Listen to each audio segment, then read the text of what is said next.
अस्सलाम वालेकुम। आप देख रहे हैं प्रोग्राम गपशप नाइट्स। मैं हूं आपकी मेज़बान निदा अमीन और आज मेरे साथ जो सेलिब्रिटी मौजूद हैं वो आपको मज़े मज़े की रेसिपीज़ बताती हैं जो आप अपने घरों में ट्राई करते हैं। 2005 से वो मीडिया में काम करी हैं एज ए सेलिब्रिटी शेफ़ और माशाल्लाह से 15 साल हो गए। She is still on air. Welcome करते हैं अपने प्रोग्राम में सेलिब्रिटी शेफ़ रिदा आफ्ताब को। अस्सलाम वालेकुम रिदा, कैसी हैं आप? मैं बिल्कुल ठीक हूँ। अच्छा रिदा जी, सबसे पहले तो मैं जानना चाह रही थी आपसे कि आप एबटाबाद से आपका ताल्लुक है और मेरे ख्याल से जहाँ तक मैंने सुना है बड़े स्ट्रिक्ट माहौल से हैं आप, तो मीडिया में किस तरह से आना हुआ, कैसे इजाज़त मिली कि as a celebrity chef media में काम करना है? एक्चुअली क्या था कि हमारे घर का तो खैर माहौल बहुत ही सख्त था। मेरे अब्बू अभी तक बहुत ज़्यादा स्ट्रिक्ट है। तो कभी भी मतलब ये सोच ही नहीं सकते कि एबटाबाद की लड़कियां जॉब करें या एजुकेशन भी लें, इतनी मतलब सख्ती थी। वो कहते थे पढ़ के भी क्या करेंगे। तो मुझे शौक था बस छुप छुप के जाना, सीखना, सब कुछ करना। करते करते तो जब मतलब काफ़ी हद तक मैंने इंस्टीट्यूट्स वगैरह से सीखा, कुकिंग का सीखा इस तरह से। एबटाबाद में इंस्टीट्यूट नहीं, कराची है, हम लोग कराची के हैं लेकिन बिलोंग वहाँ से करते हैं। लेकिन मेरे फादर अभी तक उसी तरह के इसे वो होते हैं ना जिनकी ज़मीनें। तो फिर मुझे बड़ा शौक था तो इस तरह से जा के सीखना। फिर मुझे एक दफ़ा क्या हुआ कि मैगज़ीन में मैंने देखा कि वहाँ पे ना उनको कोई इस तरह का चाहिए, शेफ़ चाहिए जो उनका पूरा मैगज़ीन की रेसिपीज़ वो करें। तो फिर मैंने अपने घर पे अपना 24 रेसिपीज़ होती थी, पूरा मैगज़ीन का शूट मेरे घर पे होता था।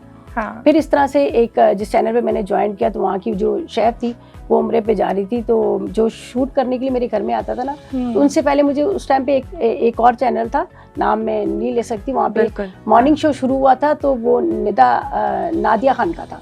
अच्छा। तो नादिया ने मुझे कॉल करके कहा कि भाई हम इस तरह से मॉर्निंग शो शुरू करें तो आपको हम लेना चाह रहे हैं दुनिया भर के ब्रेकफास्ट से। तो मैं डर गई, मैंने कहा मैं टीवी पे कैसे काम करूँगी, मैंने मना कर दिया। दोबारा फिर मुझे इन्हीं ने कहा, जो मेरे फोटोग्राफर आते थे घर में, उन्होंने कहा देखिए चांस मिस ना कीजिएगा, आप चली जाए। फिर इंडस पे गई, वहाँ पे ऑडिशन दिया, 20-22 दिन के लिए मुझे बुलाया। तो उसके बाद लोगों ने पसंद किया, फिर मैं वहीं रही। और फादर का ये था कि मैं तकरीबन 1 साल तक तो छुप छुप के काम करती रही। फिर आखिर जब उन्होंने देखा, लोगों ने कहा कि इनकी बच्ची बड़ी है वो, तो फिर आहिस्ते आहिस्ते यूज्ड टू हो गए वो भी। अच्छा, पहले गुस्सा हुए? बहुत ज़्यादा। वो पसंद ही नहीं करते थे, बिल्कुल नहीं पसंद करते मीडिया में काम हो। अच्छा, अभी जैसे I just now mentioned intro में कि since 15 years you are in media और माशाल्लाह से आपके प्रोग्राम की रेटिंग सबसे हाई होती हैं और 15 साल से वो रेटिंग्स नीचे नहीं आई हैं। तो ये किस तरह से आप मेंटेन करती हैं?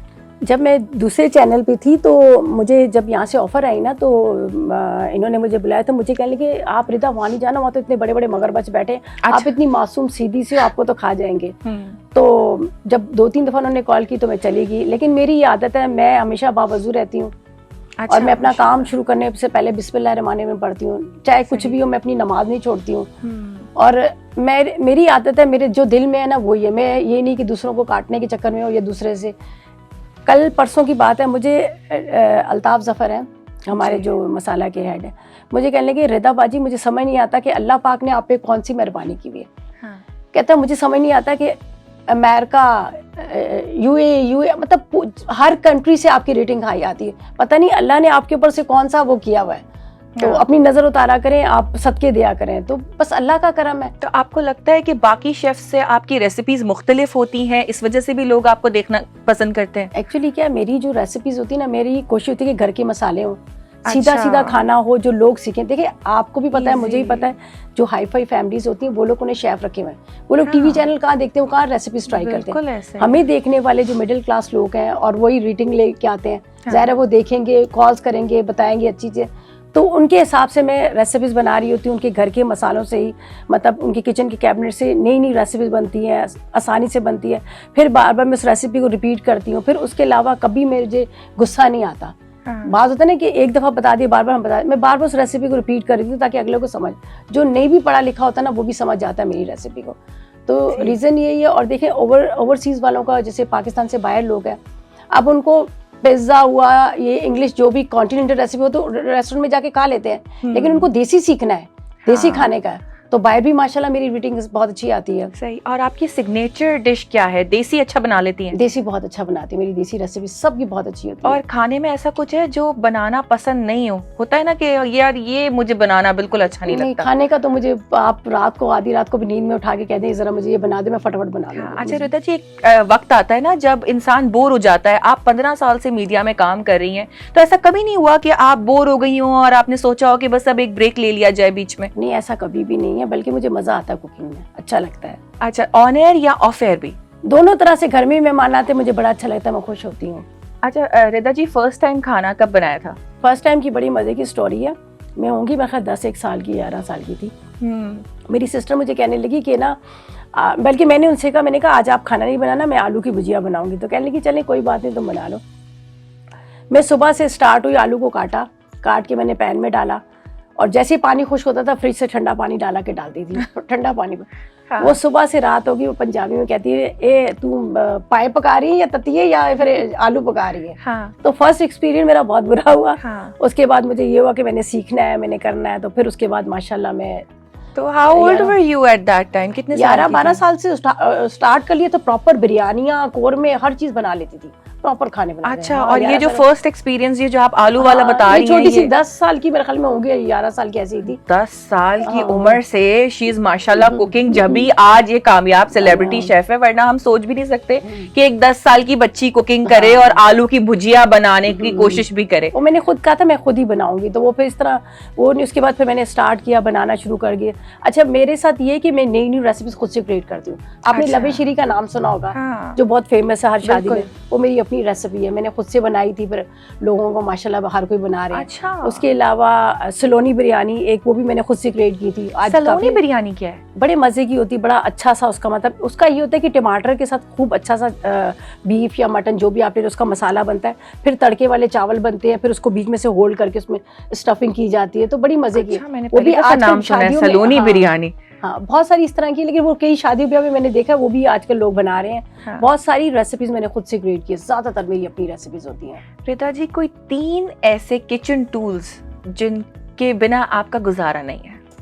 देखिए, एक तो आपका चूल्हा नहीं है तो खाना नहीं पकेगा, दूसरा आपकी नाइफ नहीं है तो आपसे कटिंग नहीं हो जाएगी, ठीक है? हाँ, ये भी, और खाने में नमक भी जरूर होना चाहिए, उसके बगैर टेस्ट भी नहीं आता। हाँ, नहीं टूल्स, नमक तो टूल में नहीं है। ये है कि आपका पैन है, पैन के अंदर आप कुक करेंगे, राइट, और नाइफ है, कटिंग करेंगे, और तीसरा ये है कि आपका मतलब टूल्स, बाकी ये है कि और क्या होना चाहिए, रोटी बनाने के लिए बेलन है, बहुत सारी चीजें, मतलब किचन के अंदर तो आपको पता है 3 क्या बहुत सारी चीजें बहुत जरूरी होती हैं। आपको पैन भी चाहिए, आपको चम्मच भी चाहिए, आपको स्टोव भी चाहिए, नाइफ भी चाहिए। अच्छा, आपके घर में रोटी का रिवाज ज्यादा या चावल का रिवाज? रोटी का बहुत है।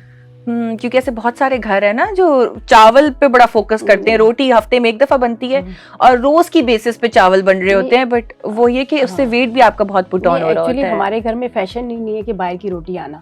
अच्छा। मेरी आदत है, मैं घर से निकलने से पहले सुबह डेली का मैं अपने घर का खाना बना के जाती हूँ, मैं खुद बनाती हूँ, खाना बना के चली जाती हूँ। उसके बाद ये होता है कि वो ठंडा हो या गर्म हो, कोई खाए या ना खाए, ये मेरा हेडेक नहीं है, लेकिन मैं पका के चली जाती हूँ कि मेरे हस्बैंड या मेरे बच्चे ये ना कहे अम्मी तो चली गई, घर में खाना नहीं बना। मैं 2 डिशेस बना के रोटी पका के मैं चली जाती हूँ। सही। उसके बाद वो लोग खुद ही खा लेते हैं। वो खुद ही खा लेते हैं। आगे रमज़ान आने वाले हैं, शेफ्स, सेलिब्रिटी शेफ्स खास तौर से, उनकी मसरूफियात जो है वो बढ़ जाती हैं ब्रांड्स की वजह से भी, क्योंकि सारे ब्रांड्स भी बड़े एक्टिव हो जाते हैं रमज़ानों से पहले। तो क्या प्लान्स है रमज़ान के? रमज़ान में बहुत ज़्यादा काम होता है, एक्चुअली सारे ब्रांड्स आ जाते हैं हमारे पास, और तकरीबन आपने एक दिन में 4 एपिसोड रिकॉर्ड भी करने होते हैं, अपना लाइव शो भी करना होता है। तो ये होता है रमजान में उनका भी कमाने का दिन होता है, हमारे चैनल वालों का। हाँ, आप लोगों का भी कमाने का महीना होता है। हमें भी एक्स्ट्रा उसकी पे करते हैं ब्रांड्स जो होते हैं, जितने भी ब्रांड्स आते हैं उनका एक्स्ट्रा। अच्छा, और इसका पर शो के हिसाब से होता है? जी, पर शो के हिसाब से, जैसे क्लाइंट होता है। लेकिन हमारे चैनल की बहुत अच्छी बात है, ये टाइम पे सैलरी देते हैं। और एक फैमिली चैनल, हमें लगता ही नहीं कि हम कहीं जॉब कर रहे हैं या कहीं हम काम कर रहे हैं, ऐसा नहीं है, बहुत अच्छा। अच्छा रिता जी, क्योंकि सैलरी की बात छिड़ी है तो मैं आपसे ये जरूर पूछना चाह रही थी कि बहुत सारे ऐसे शेफ्स हैं, मैं स्पेसिफिकली सेलिब्रिटी शेफ की बात नहीं करी, जो जिनकी पे जो है वो बहुत ज़्यादा हाई नहीं है, बहुत लो पे किया जाता है शेफ्स को। इसके पीछे की क्या वजह है? What is the reason behind it? अब देखिए, नहीं हमारे चैनल्स पे तो मतलब जिस तरह से अब देखें, मेरा एक्सपीरियंस में मुझसे जो ज़्यादा सीनियर है उसकी ज़्यादा, उससे बाद मेरी है, सेकंड नंबर पे मेरी है। अच्छा। बहुत अच्छी सैलरी। उसके बाद जो जिस तरह से जिनका जितना इतना एक्सपीरियंस होता है, जैसा उनका काम होता है, जैसी उसकी रेटिंग आती है, उस हिसाब सब से पे चीज़ों को किया देखा जाता है। जी। बट नहीं, नॉट द सेलिब्रिटी शेफ, जो आम नॉर्मल शेफ हैं, जो कैफेज में काम कर रहे हैं, जो रेस्टोरेंट्स में काम कर रहे हैं, आपको लगता है कि वो इतने हाईली पेड हैं कि वो अपना घर चला सके? नहीं, इतने नहीं होते। देखिए वजह ये होती है, अब ये जो रेस्टोरेंट में काम करते हैं उनकी सैलरी इसलिए कम होती है कि वो खाली वाइन की जो उनको वो मिलती है। हमारा ये होता है कि हमारे पास ब्रांड्स आते हैं। देखिए ब्रांड्स जब हम अपने मालिक को कमा के देते हैं इतना पैसा, तो वो फिर हमें भी अच्छी सैलरी देते हैं। ज़रा आपको पता है टीवी की तो बात है, यहाँ पे तो लाखों की बात हो रही होती है। हाँ। तो इनके ब्रांड्स अच्छे आते हैं, अच्छे, तो फिर उसके बाद ये है कि हमें भी अच्छा पे करते हैं, बहुत अच्छा करते हैं लोग। ठीक। रिदा जी, आपसे ये भी जानना चाह रही थी कि जो लोग इस वक्त, जो नए लोग हैं जो शेफ़ बनना चाहते हैं, शेफ़ बनने के क्या फ़ायदे हैं और क्या नुकसानात हैं? क्यों उन्हें इस करियर में आना चाहिए, ये करियर चूज़ करना चाहिए? देखिए शेफ। हाँ, देखिए मैं भी आपको बताती हूँ। पहले अगर आप किसी बच्ची से या बच्चों से पूछते थे ना आपने क्या बनना है, हाँ। कोई कहता था मुझे पायलट बनना है, कोई कहता था मुझे डॉक्टर बनना है, लेकिन अब जिस लड़की से पूछो आपने क्या बनना है, वो कहती है शेफ बनना है। रीज़न ये, एक तो आपको फेम मिल रहा है, दूसरी बात ये है कि आप पाकिस्तान की किसी कंट्री में चले जाते हैं, आपको आराम से वीज़ा मिल जाता है। और तीसरी बात ये कि अगर आप चैनल किसी पे रहे हैं तो आपको फेम के साथ पैसा भी बहुत मिल रहा है। हाँ। एक आप सेलिब्रिटी बन जाते हैं, आपको पिक एंड ड्रॉप मिल रहे होते हैं, आपको ड्रेसेस ब्रांड दे रहे होते हैं और बहुत सारी चीजें मिल रही होती है। मैं तो कहूँगी कि बड़ा अच्छा पॉइंट आपने बताया है कि कहीं पे भी अप्लाई करें फॉर वीजा, तो अगर आप शेफ हैं तो बड़ा इजीली आपको वीजा मिल जाएगा। जी बिल्कुल। ऐसे कैसे ये शेफ को मिल जाता है हर कंट्री में, आराम से उनको वीजा मिल जाता है और काम भी मिल जाता है, काम भी मिल जाता है हर जगह। देखिए आप ड्रेसेस इतने नहीं खरीदेंगी, आप उसमें गुजारा कर लेंगे, लेकिन खाना तो आपने खाना है तीनों टाइम, 2 टाइम या टीम, वो तो पेट तो भरना है ना, वो तो खाना है, खाना नहीं रुक सकता। आप बाकी अपनी शॉपिंग को आप कम कर सकते हैं, लेकिन खाना तो हर कोई खा रहा है और वो अपने उसको तो नहीं रोक सकता। तो वजह यही है कि जितने भी माशाल्लाह देखिए ना, अब जो इस फील्ड में आए हुए हैं, जो टीवी पर आए हुए, उनकी कुछ भी नहीं था, अच्छा खासा उन लोगों ने इतना कमाया है। और एक सबसे बड़ी बात है, आपको फेम मिल रहा है। अब हम जाते हैं जब लाहौर एक्सपो वगैरह में जाते हैं, माशाल्लाह बाउंसर दिए जाते हैं, लोग टूट रहे होते हैं हाथ मिलाने के लिए, इतना मतलब इतना अच्छा, मतलब वहाँ पे एक अच्छा फील होता है। ये नहीं कि अपने आप को कुछ समझ रहे हैं, लेकिन ये होता है कि अच्छा लगता है, तो लोग इतनी मोहब्बत करते हैं। बहुत सारे ऐसे शेफ्स होंगे भी, एक्सक्लूडिंग यू, कि जो समझते भी होंगे खुद को, करते हैं। देखिए अब आप देखें 15 साल से मैं टीवी पे आ रही हूँ माशाल्लाह। हाँ। अगर आप मेरे पीठ पीछे किसी से मेरा नाम लेके पूछेंगे तो कोई मेरी बुराई नहीं करेगा। बिल्कुल ऐसा ही है। मैं फर्स्ट डे से लेके आज तक वैसी हूँ। हाँ। और इंशाल्लाह अल्लाह पाक से मैं ये हमेशा दुआ करती हूँ कि अल्लाह पाक मेरे अंदर कभी मैं ना आ जाए। हाँ। मुझे टीवी पर हर किसी को मैडम मैडम बोला जाता है, तो मैं सबसे पहले उनको ये कहती हूँ भाई मुझे रिदा बाजी बोले। मे बी यही एक रीज़न है जिसकी वजह से आप एक कामयाब शेफ़ हैं कि आपके अंदर गुरूर और तकब्बुर नहीं है। आगे मैं आपसे ये भी जानना चाह रही थी कि बीइंग अ शेफ़ थोड़ा एक स्ट्रेसफुल जॉब होती है शेफ़, जैसे अगर आप कभी लाइव शो के दौरान हैं, खाना ना जल जाए, लाइव प्रेजेंटेशन देनी है, फिर लाइव कॉलर्स को भी हैंडल करना है, तो हाउ डिफिकल्ट इज इट? एक स्ट्रेस होता है उस वक्त? अच्छा अभी तो खैर नहीं, अभी इतने साल हो गए। जब मैंने स्टार्ट किया था जब चैनल पे, तो मेरे हाथ कांपते होते थे। तो अच्छा मुझे जब उन्होंने कहा ना कि आप मतलब हम आपको यहाँ पे हायर कर रहे हैं, तो उस टाइम में खुशी तो हुई। जब 1-2 शो किए तो फिर हाथ कांपने शुरू हो गए। अच्छा जैसे ही शो खत्म होता था तो मुझे ऐसा लगता था कि जैसे छोटे बच्चे की नहीं स्कूल की छुट्टी हो जाती, मैं कहती थी अल्लाह करे कल से मुझे ना बुलाए, अल्लाह करे कल से मुझे ना बुलाए। हाँ। तो इस तरह करते करते इतने साल हो गए, तो ज़ाहिर डर होता है। आप खाना भी बना रहे हो, हाँ। लाइव कॉल भी आ रही, क्या पता कोई आपसे कौन सा क्वेश्चन कर ले। सही बात है। तो आपका पहला शो लाइव था या रिकॉर्डेड था? नहीं, मैंने लाइव शोज किए थे स्टार्ट, लाइव शोज किए थे। और लाइव कॉलर्स के एक्सपीरियंस के हवाले से बताएं कि कभी ऐसा हुआ है कि किसी लाइव कॉलर ने फोन करके कुछ ऐसा कह दिया हो कि आप कंफ्यूज हो गई हो? नहीं, आज तक कभी मेरी बुरी कॉल्स कभी भी नहीं है, शुक्र अल्लाह पाक का। कभी भी ना मेरे फेसबुक पे किसी के बुरे कमेंट्स आए हैं, इसलिए कि मैं बड़े तरीके के साथ आती हूँ। मैं कोई इस तरह की कोई ना तो मैं ऐसी कोई ड्रेसिंग करती हूँ, ना मैं कोई ऐसी मतलब बातें गलत करती हूँ। और मैं जो भी कुकिंग स्टार्ट करने से पहले मेरे मुंह से बिस्मिल्लाहिर्रहमानिर्रहीम निकलता है। तो मेरी आज तक वाहिद मैं समझती हूँ मेरी आज तक कोई बुरी कॉल नहीं है। और इन 15 सालों में कभी ऑन एयर कोई भंड नहीं हुआ कि थोड़ा खाना जल गया हो या प्रेजेंटेशन में कोई गड़बड़ हो गई हो? स्टार्ट में हुआ था, बेकिंग में हो जाता था, स्टार्ट में शुरू में हुआ था। हाँ। लेकिन अभी नहीं हुआ। पहले शुरू में ज़ाहिर हो जाता, नया नया स्टार्ट किया, एक आपको कैमरा फेस करना नहीं आ रहा, और उस टाइम में मैं बड़ी छोटी सी थी उस टाइम पे तो पतली दुबली सी बच्ची लगती थी। बहुत सारे लोगों ने कहा अरे ये हमें क्या सिखाएगी, तो खुद इतनी छोटी सी आप अभी भी पतली दुबली सी ही हैं। तो उस टाइम पे तो ये था, लेकिन अभी तो इतने साल हो गए, अभी तो आंख बंद करके आप मुझे किसी एक इंग्रेडिएंट्स का नाम बताएंगे तो मैं भी आपको उसकी पूरी रेसिपी बता दूंगी। तो आप अपना शो कंडक्ट भी खुद ही कर लेती हैं, होस्ट की जरूरत नहीं होती है? बिल्कुल भी नहीं है, रेसिपीज भी मेरी खुद की होती है, मैं अपनी रेसिपी सारी देती हूँ, और कोई फेसबुक की नहीं उठाई होती। लोग होते हैं ना वहाँ से कॉपी पेस्ट किया, मैं नहीं, मेरी अपनी खुद सारी रेसिपी मैं खुद से, मतलब इस बात को जहन में रख के कि जो मैं सिखा रही हूँ अगले वो उसको सीखेंगे और उसको बनाएंगे। ये नहीं कि भाई चलो भाई मेरा क्या, मुझे तो सैलरी मिल रही है मैं सिखा दूँ, आगे वो करे या ना करे, ये नहीं। मैं ये जहन में अपने रखती हूँ कि जो मैं सिखा रही हूँ तो आगे उसको बनाए, ट्राई करे और करेगा, और करते भी हैं, और मुझे फीडबैक भी देते हैं। और इंग्रेडिएंट्स भी आप ऐसे ही रखती हैं जो इजीली अवेलेबल भी हो मार्केट में। अब देखें इतनी महंगाई है, अब वो क्रीम ले रहे हैं, मायनीज ले रहे हैं, फलानी चीज़ें फलानी, वो बेचारी बच्चियाँ जब बनाएंगी अगर उनकी चीज़ ख़राब हो जाएगी तो एक तरह से उनका दिल भी दुखेगा ना, और ज़ाहिर है घर वाले भी उनको सुनाएंगे।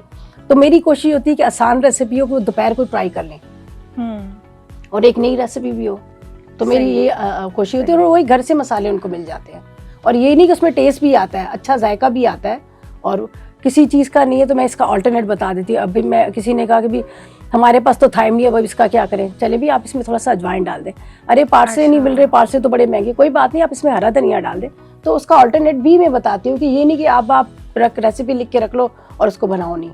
ठीक है, आगे रिता जी आपसे ये भी जानना चाह रही थी कि सोशल मीडिया पे आप किस सेलिब्रिटी शेफ को फॉलो कर रही हैं, ये बताएं, कौन सा आपका फेवरेट सेलिब्रिटी शेफ है जो आपको इंस्पायर करता हो, एडमायर करता हो? नहीं, अब ऐसा तो कोई नहीं है। हाँ, जुबैदा आपा मुझे बड़ी अच्छी लगती थी, और मेरा मीडिया में आने का रीज़न भी यही था, जब मैं उनको देखती थी टीवी पे तो मैं कहती थी एक दिन वक्त आएगा मैं भी आपा की तरह मशहूर होंगी। तो मेरे घर वाले बड़े हंसते थे, इसलिए हमारे घर का माहौल भी ऐसा था। हाँ। तो बड़े घर वाले हंसते थे, कहते थे हाँ ये कैसी बातें करी है।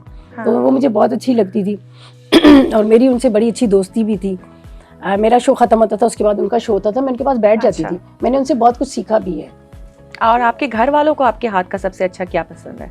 घर वालों सबसे अच्छा क्या बना लेती हैं? बिरयानी बहुत अच्छी बनती है, मतलब सभी अच्छा बनाती हूँ, लेकिन बिरयानी मोस्टली बिरयानी की फरमाइश आ रही होती है, सभी खा लेते हैं वैसे तो। और आपको खाना बनाने का ज्यादा शौक है या खाना खाने का ज्यादा शौक है? नहीं, मुझे बिल्कुल भी शौक नहीं है, मैं बहुत सादा हूँ। मुझे अगर रात की रोटी भी मिल जाती है, सब्जी पड़ी है तो मैं वो खा लेती हूँ। वैसे तो मेरी फेवरेट सब्जी भी है, लेकिन मुझे खाने का कोई इतना ज़्यादा नहीं है कि मुझे ये चाहिए वो चाहिए, मुझे कभी नहीं। फ्रिज में से भी ठंडा खाना होता है, मुझे भूख लगती है मैं वो भी खा लेती हूँ।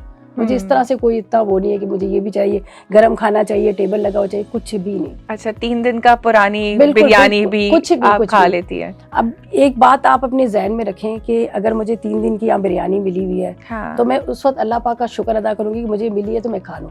सही। जब आपको याद है जो ज़लज़ला आया था, कितने बड़े बड़े कितने अमीर लोग थे, मिनटों में वो कैसे वो हो गए। तो मेरे जहन में हर वक्त ये बात होती है कि अगर मैं इस चीज़ को फेंक दूंगी या अगर ये मैं चीज़ को नहीं खाऊंगी तो क्या पता कल अल्लाह ना करे ऐसा वक्त है मुझे ये भी ना मिले। तो मैं कहती हूँ इसको वेस्ट करने के बजाय, इस पे नखरे करने के बजाय इसको पहले खत्म कर लें। और चैनल पे जो खाने बन रहे होते हैं वो खाने कहाँ जाते हैं, किसके पेट में जाते हैं वो खाने? अच्छा, वो खाने का ये सीन है, सब लोग ये सवाल जरूर करते हैं। पहले ये होता था जब हमारे खाने बनते थे तो हमारे कैमरामैन वगैरह सारे टेस्ट करते थे। अच्छा। उसके बाद क्या हुआ कि वो जब आपस में लड़ाई झगड़े भी होते थे, फिर हमारे बैक टू बैक शोज जा रहे होते हैं, ठीक है ना। उसमें क्या होता है, बैक टू बैक शोज जा रहे थे, फिर स्पून्स नहीं मिल रही हैं, प्लेटें नहीं मिल रही हैं, सारा गंद। अब ये है कि वो जो खाना जो होता है हमारा सारा पैक होता है, हमारे जो जिस तरह सुल्तान आपा है उनके घर चले जाता है या फिर किसी को आगे भेजना होता है, इस तरह से करते हैं। बल्कि ये ज़्यादा अच्छा तरीका है। अच्छा, ये ज़्यादा बेहतर तरीका है कि वो खाने फोटोशूट होता है उनका, मैगजीन में जो आता है, बाकी खाना वो चला जाता है। तो ये हो जाए। रिदा जी, एक कामयाब शेफ होने के लिए क्या ज़रूरी है? देखिए, हमेशा इंसान स्टेप बाय स्टेप चलता है, कभी भी आप छलांग ना मारें। कभी एकदम से आप ये ना, अगर आप आराम आराम से सीढ़ियाँ चढ़ेंगी तो आपकी कामयाबी होगी। जितनी तेज़ी से ऊपर जाते हैं उतनी तेज़ी से नीचे गिरते भी। अब आप देखिए माशाल्लाह 15 साल बहुत बड़ी बात होती है। 15 साल एक बंदा ऑन स्क्रीन आ रहा है जिसका 10 दिन का भी कोई गैप नहीं आया। तो आप सोचें बहुत बड़ी। मैंने उस चैनल से स्विच किया अभी तक माशाल्लाह, और अल्लाह का करोड़ों शुक्र अदा करती हूँ। आप यकीन करें, भी मैं एक्सपो गई हुई थी तो वहाँ पे इतना क्राउड आ गया, एकदम से क्राउड आ गया ना मेरे चारों तरफ। ये देखिए मैं लाइव जा रही हूँ, मैंने वो वीडियो देखी आपकी। हाँ, मैं झूठ नहीं बोलूंगी, इसलिए कि ज़ाहिर हज़ारों करोड़ों लोग देख रहे हैं, मेरे चैनल वाले भी देख रहे हैं। इतने लोग जमा हो गए, रिदा रिदा रिदा रिदा करने लगे। तो वो मेरी साथ में जो मेरे कुलीग्स थे, जैसे डायरेक्टर वगैरह, वो कहते हैं रिदा बाजी अल्लाह पाक ने आपको बहुत इज्जत दी है, देखिए आपकी बहुत फैन फॉलोइंग है, कितने लोग आपके। मेरा क्या होता है, मैं मुझसे कोई नहीं भी हाथ मिलाएगा, मैं खुद उनसे हाथ मिलाती हूँ। अच्छा, खुद उनसे हाथ मिलाती हूँ। मेरी तरफ कोई देखता है तो मैं खुद उनको स्माइल देती हूँ। हाँ। आप यकीन करें, एक औरत रो रही थी वहाँ एक्सपो में, अभी की हम बात है, अभी हम लोग गए थे, रो रही थी, कहती मुझे रिदा से मिला दो, मुझे रिदा से मिलना है। वो बड़ी मुश्किल से बेचारी को अंदर लेके मुझसे मिली, गले मिली, इतने प्यारे प्यारे उसने मेरे लिए शेर भी बोले। तो लोगों की देखिए, आप अपने आप को कुछ समझे ना, जहाँ आप में तकब्बुर आ जाता है, आप में गरूर आ जाता है ना, तो अल्लाह पाक को ये चीज़ें पसंद नहीं है। और कहते हैं ना, हमेशा जो फलदार दरख्त, खैर मेरी अम्मी ये कहती थी कि हमेशा वो झुका होता है, तो ये अल्लाह पाक है। और मैं वहाँ खड़ी होके मैंने कहा, अल्लाह पाक तेरा करोड़ों शुक्र रब्बुल आलमीन। हालांकि उस शोर में उसमें लोग भूल जाते हैं, उस टाइम पे भी मैंने अल्लाह को याद किया कि अल्लाह पाक तेरा करोड़ों शुक्र है कि तूने मुझे इतनी इज्जत दी। सही। अच्छा, अभी आपने एक्सपो का जिक्र किया, हाउ वाज योर एक्सपीरियंस? इसके पीछे का मोटो क्या होता है वैसे? एक्सपो क्यों होते हैं इस तरह के? एक्सपो इस तरह से होते हैं, देखिए एक तो ये होता है कि एक फैमिली फेस्टिवल होता है जिसमें फैमिली सारी आती हैं। उसके अलावा देखो, दोनों को फ़ायदा होता है। अगर हमारे चैनल को फ़ायदा, हमारे माशाल्लाह इतने सारे ब्रांड उसको स्पॉन्सर करते हैं, इतने ब्रांड्स उनको स्पॉन्सर करते हैं, तो वो इनको चैनल को भी फ़ायदा होता है। दूसरा लोगों का होता है कि सारी फैमिलीज अपनी आती हैं, हम लोगों से मुलाकात कर लेते हैं, मिल लेते हैं। ऐसे देखिए, हर कोई मिल नहीं सकता। जब वहाँ पे होते हैं तो लोगों को होता है कॉल्स नहीं मिल रही है, तो वो फेस टू फेस मिल लेते हैं, तस्वीरें बना लेते हैं, ऑटोग्राफ ले लेते हैं। तो इसमें उनका भी होता है, हमारे चैनल का भी फायदा होता है। सही। और ये जो आप लोग ट्रैवल करते हैं, इसका सारा खर्चा, टिकट्स का, रहना, खाना पीना, सब 5 स्टार होटल में भी स्टे करवाते हैं हमें। बड़े बड़े जो 5 स्टार होटल में स्टे करवाते हैं, वहाँ पे खाना सब इनका होता है, और A to Z हर चीज़ इनकी। तो बल्कि हमें TD भी दिया जाता है। अच्छा, दैट्स नाइस। और ये इस दौरान जो लाइव शोज होते हैं जिनके, उनका क्या होता है? हम रिकॉर्ड करके चले जाते हैं, रिकॉर्ड शो कर देते हैं। हम जैसे 2 दिन के लिए जाते हैं, रिकॉर्ड कर लेते हैं शो। रिदा जी, फ्री टाइम में क्या करती हैं कुकिंग के अलावा, और क्या शौक हैं आपके? फ्री वैसे टाइम तो मिलता ही नहीं है, लेकिन मैं अपने घर को प्रॉपर देखती हूँ। बहुत सारे लोग समझते हैं कि जैसे हम लोग जो टीवी पे आने वाले हैं, मीडिया वाले हैं, ये घर के काम नहीं करते। मैं कपड़े खुद धोती हूँ, अपने घर की सफाई खुद करती हूँ, मैं खाना खुद बनाती हूँ, और मतलब प्रॉपर अपनी एक हाउसवाइफ भी आप मुझे कह सकते हैं। सही। अच्छा, खाना खराब होता है वैसे आपसे? होता है ना कभी नमक तेज हो जाए, मिर्च तेज हो जाए, उसको सही कर लेती हैं अगर कभी इस तरह हो जाए तो? नहीं, वैसे तो कब शुरू में तो स्टार्ट में ज़ाहिर हर कोई वो होता था, लेकिन अभी तो कुछ नहीं होता। देखिए फॉर एग्जांपल इनकी टिप्स भी हैं। अब फॉर एग्जांपल भिंडी में नमक इतना तेज पड़ गया या करेलों में पड़ गया, तो अब बेचारे कहते हैं अब ये ड्राई चीज़ है, इसको हम कैसे करें? तो मैंने उनको टिप बताती है, खूब सारे प्याज को हल्का सा आप ऑयल में सौते करके वो दम में डाल दे, तो नमक को एब्जॉर्ब कर लेते हैं। अच्छा। और अगर आपके शोरबे वाली चीज़ में हो जाता है, जैसे कोई आपने कोरमा बनाया, अब उसमें आपने आलू डाल दिए, वो एब्जॉर्ब कर लेता है। या फिर ये भी होता है कि अभी कोरमा बना हुआ है, मटन का सालन, चिकन का बना है, तो आप टेंशन ना लें, उसके अंदर थोड़े से बिरयानी के इंग्रेडिएंट्स डालें, राइस बॉईल करके उसको बिरयानी बना लें। चीज़ वेस्ट ना करें, ज़ाया ना करें। सही। अच्छा, वैसे कोई खानसामा या बावर्ची कह के बुलाए तो गुस्सा आता है? क्योंकि एक certified chef is completely a different thing, और एक खानसामा और बावर्ची में बहुत फर्क होता है, लेकिन बहुत सारे लोग जो है वो अभी भी इस बात को नहीं समझते हैं। सही। नहीं, बिल्कुल भी नहीं बुरा लगता मुझे, किसी बात का कभी बुरा नहीं लगता। मैं देखे ना, अगर आप इन चीज़ों को देखेंगे कि फलाने ने ये कह दिया, फलाने ने, तो आप कोई काम आगे नहीं कर सकते।